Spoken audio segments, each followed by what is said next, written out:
तुम्हारे दरवाजे पर मांगने आता है, मांगता है, तुम्हारे दरवाजे के बाहर जाकर रोटी पेट भर कर खाता।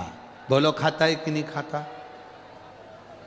तुम दिन रात मेहनत करते हो, दिन रात दुकान पर काम करते हो, दिन रात फैक्ट्री में लगे रहते हो, दिन रात कमाने में लगे रहते हो, उसके बाद भी तुम समय पर भोजन नहीं कर पाते।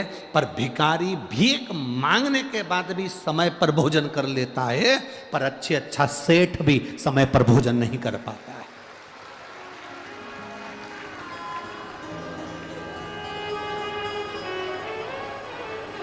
जरा विचार करिए, वो भिखारी भी हमको सीख देता है कि देखो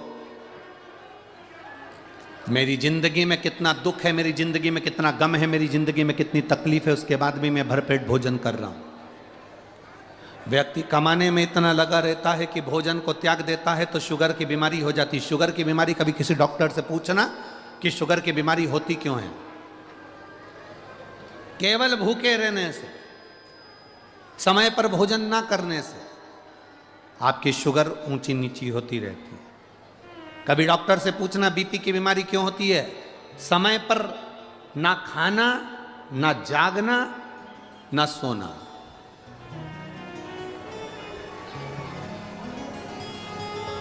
दुनिया का सबसे सुखी व्यक्ति कौन है?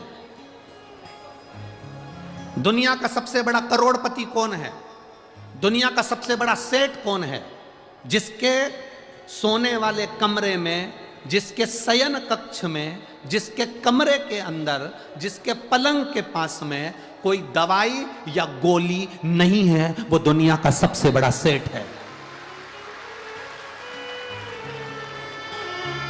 सोने से पहले 4 गोलियां खाना पड़ रही है। सोने से पहले नींद की गोली, बीपी की गोली, शुगर की गोली, इसकी गोली, उसकी गोली, रोज सोने से पहले 4 गोलियां खाना पड़ रही है। तो दुनिया के आप कितना भी आपने धन कमाया है, पर आप सेठ नहीं कहलाओगे।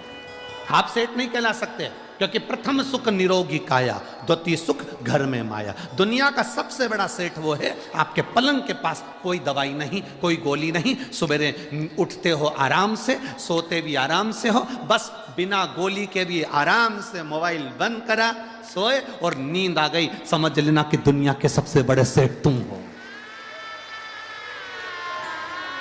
तुम सो रहे हो, रात भर तुम्हारा दिमाग काम कर रहा है, रात भर वहां से पैसा आया कि नहीं आया, फैक्ट्री में काम हुआ कि नहीं हुआ, उसने ये काम करा कि नहीं करा, वहां से आने वाला था वो आया कि नहीं आया, उसने ये करा कि नहीं करा। रात भर जाग रहे हो, दिमाग तुम्हारा रात भर चल रहा है, तो तुम सेठ नहीं कहला सकते। फुल एंजॉय की जिंदगी जियो रे भाई। कोई भरोसा नहीं है कि अगला जन्म तुम्हारा कौन सा होगा और हमारा कौन सा होगा, किसको मालूम। फुल एंजॉय की जिंदगी जियो। भगवान ने जो दिया है उसको इतने खुश होकर जियो। अगर कम मिला, कम में जिंदगी अच्छी जियो, ज्यादा मिला, ज्यादा में जिंदगी अच्छी जियो। जैसा मिला, एक 10,000 रुपये महीना कमाने वाला भी अपनी पत्नी को रोज घुमाने चले जाता है। 10,000 रुपये कमाने वाला भी अपने पत्नी और बच्चों के साथ खिलखिला के हंस लेता है। और 1 करोड़ रुपए कमाने वाला भी दिन भर मुसद्दी लाल जैसा बैठा रहता है। काय की जिंदगी जीना फिर?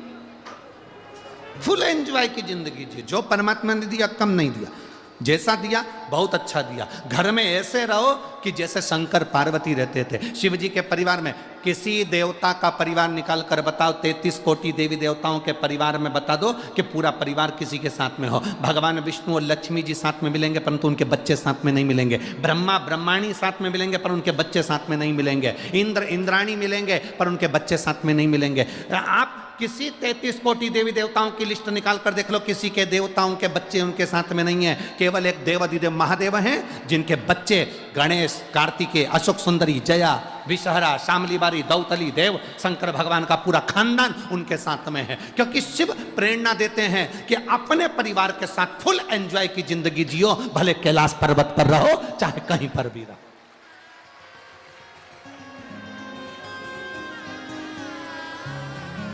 ये शिव प्रेरणा दे रहे हैं कि अपने को, अपने जीवन को कितना खुश जीना। अपने को अपना जीवन कितना आनंदमय जीना, अपने को अपना जीवन कितना आनंदमय बनाना, ये अपने ऊपर निर्भर करता है। 6 वर्ष की अवस्था माता रुक्मणी जी की मात्र 6 वर्ष की अवस्था, और 6 वर्ष की अवस्था में माता रुक्मणी जी ने भगवान कृष्ण को अपना पति मान लिया था।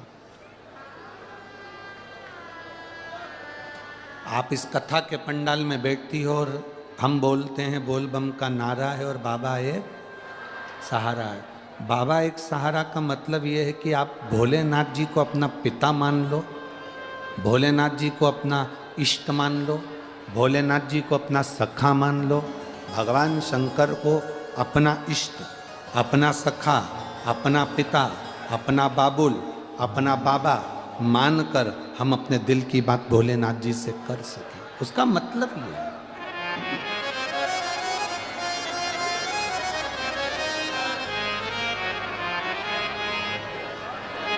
शिव कथा कह रहे हैं।